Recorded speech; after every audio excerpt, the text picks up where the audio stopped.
أحد أحد أحد.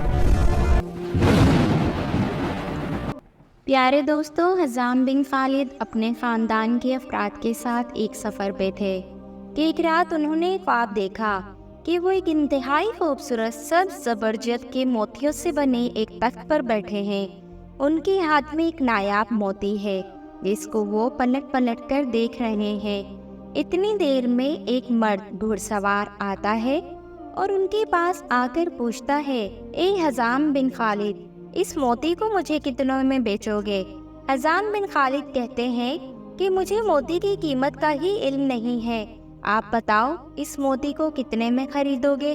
گھڑ سوار کہتا ہے، میں بھی تمہاری طرح اس کی قیمت سے ناآشنا ہوں اور مجھے یہ موتی ویسے بھی نایاب ہی لگتا ہے، اسی لیے اگر تم مجھے یہ موتی دے دو تو اس کے بدلے میں تمہیں ہمیشہ کی سرداری، مقام و منزلت، شرف و برکت کی ضمانت دیتا ہوں۔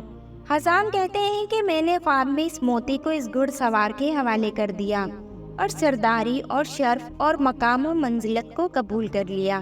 اتنی دیر میں میری آنکھ کھل گئی۔ حزام بن خالد نے یہ خواب اپنے قبیلے بنی کلاب کے معززین کو سنایا۔ انہوں نے تعبیر بتائی کہ جلد ہی تمہاری بیٹی، جو کہ ہمارے قبیلے بنو کلاب کا نایاب موتی ہے، اس کے لیے انتہائی متبرک عظیم شخصیت کا رشتہ آئے گا، جس کے باعث تمہیں شرف و عزت اور ہمیشگی کی سرداری نصیب ہوگی۔ حزام بن خالد سفر سے واپس لوٹے تو اس سے اگلے ہی دن حضرت عقیل بن ابو طالب بنو کلاب میں مہمان بن کر آئے۔ کہ پیارے دوستوں، عرب میں یہ روایت تھی کہ جب بھی کسی بھی قبیلے میں کوئی مہمان آتا تو 2 دن تک اس کی خوب مہمان نوازی اور خدمت کی جاتی، پھر تیسرے دن اس کی آمد کا سبب دریافت کیا جاتا۔ حضرت عقیل بن ابو طالب کے 2 دن مہمان نوازی کرنے کے بعد قبیلہ بن کلاب کے سردار حزام بن خالد نے تیسرے دن ان کی آمد کا مقصد دریافت کیا تو وہ فرمانے لگے، اپنے بھائی علی بن ابو طالب کا رشتہ آپ کی بیٹی فاطمہ کے لیے لے کر آیا ہوں۔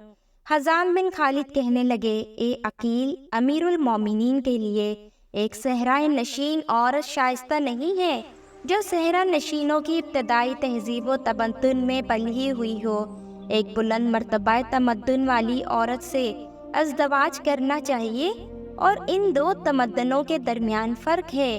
عقیل نے ان کے کلام کو سننے کے بعد کہا، جو کچھ آپ کہتے ہیں اس سے امیر المومنین باخبر ہیں اور ان اوصاف کے باوجود وہ ان سے رشتہ ازدواج قائم کرنا چاہتے ہیں۔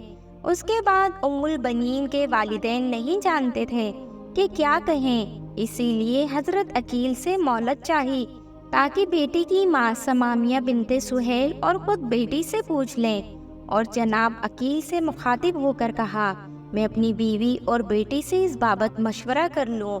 اور ام البنین کے باپ جب اپنی بیوی اور بیٹی کے پاس گئے تو دیکھا کہ ان کی ماں ام البنین کے بالوں میں کنگھی کر رہی تھی۔ حزام بن خالد کمرے میں داخل ہوئے اور ان سے حضرت علی کو قبول کرنے کے بارے میں سوال کیا اور کہا، کیا تم ہماری بیٹی کو امیر المومنین کی شریک حیات بننے کے لائق جانتی ہو؟ جان لو کہ ان کا گھر مرکز علم و حکمت اور آداب کا گھر ہے۔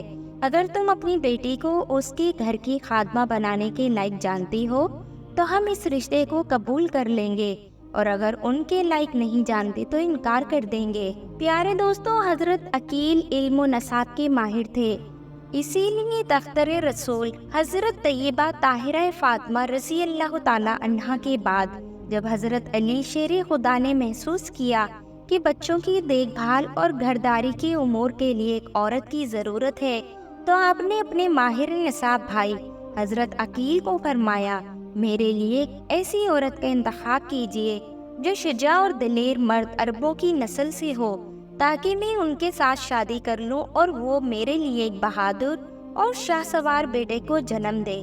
حضرت عقیل کے مطابق بنو کلاب قریش کے بعد عربوں کا سب سے مشہور قبیلہ تھا جس کے مرد شجاعت کے لیے مشہور تھے، اسی لیے حضرت عقیل نے بنو کلاب کے سردار حزام بن خالد کی بیٹی فاطمہ کا انتخاب کیا جو شجاعت اور بہادری اور گھڑ سواری میں ماہر تھی۔ خیر، جب حضرت عقیل نے حزام سے رشتہ مانگا اور حسان نے اپنی بیٹی سے پوچھا کہ کیا ہماری بیٹی حضرت علی کے لائق ہے؟ تو ان کی بیوی کہنے لگی، اے حزام، خدا کی قسم، میں نے اپنی بیٹی فاطمہ کی تربیت بہتر انداز میں کی ہے اور یہ ہمارے قبیلے کے سب سے سعادت مند لڑکی ہے، بس آپ اسے علی بن ابو طالب کے نکاح میں دے دیجئے۔ سنت رسول صلی اللہ علیہ وآلہ وسلم کے مطابق نکاح پڑھایا گیا۔ بعض مورخین نے اس نکاح کی تاریخ 23 ہجری لکھی ہے۔ نکاح کے فوراً بعد جب حضرت علی فاطمہ بنت حزام کو لے کر گھر آئے تو فاطمہ بن حزام جو شرافت کا مجسمہ تھی کہنے لگی، میں اس وقت تک گھر میں داخل نہیں ہوں گی جب تک مجھے دختر رسول اور حضرت فاطمہ زہرا کی بڑی بیٹی اجازت نہ دے دیں۔ حسنین کرامین کو ماں کی یاد ستانے لگی تو ان کی آنکھیں آنسوں سے چھلک پڑیں۔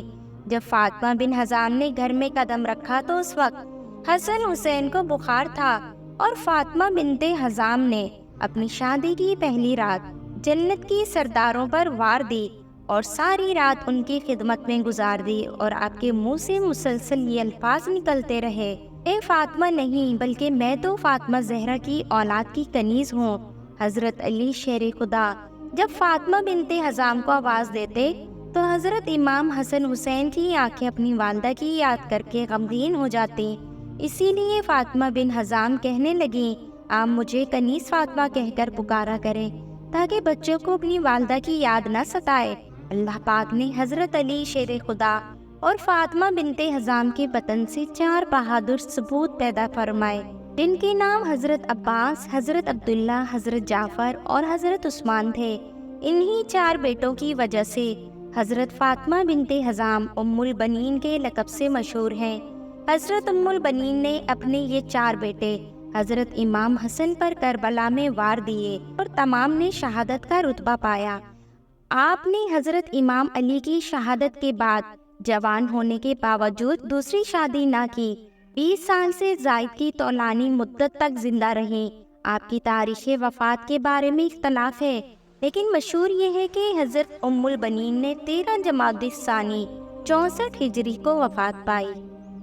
دعا ہے اللہ پاک آپ کو اور آپ کے پیاروں کو آسانیاں عطا فرمائے اور آسانیاں خلق خدا میں تقسیم کرنے کی توفیق عطا فرمائے، اور دین اسلام کی سربلندی کے لیے کی گئی ہماری یہ چھوٹی سی کاوش کو اپنی بارگاہ میں قبول و منظور عطا فرمائے۔